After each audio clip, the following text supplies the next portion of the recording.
Les eaux troubles de la corruption en Afrique et du lobbying en Europe.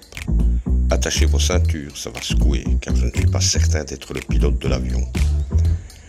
L'éternel pot de vin en Afrique n'est ni blanc, ni rouge, ni rosé, mais bien souvent vert, et loin d'être écologique. De plus, il n'a pas d'odeur, c'est bien connu.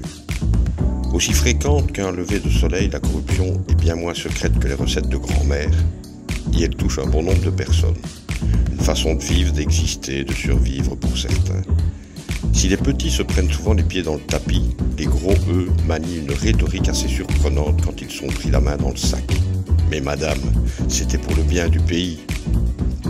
En Europe, les murs du pouvoir sont tapissés de lobbyistes aux costumes élégants et aux intentions aussi transparentes qu'un mur de briques.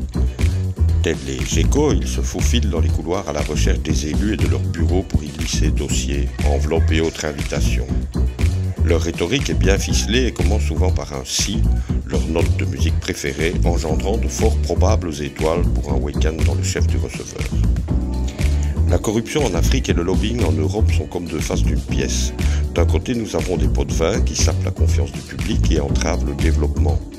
De l'autre, les lobbyistes exercent une influence discrète sur les décisions politiques, souvent au détriment de l'intérêt général.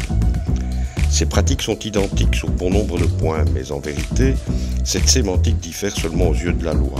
L'une est interdite, l'autre a été légalisée.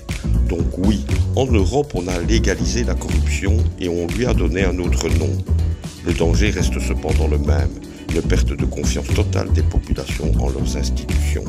À bientôt.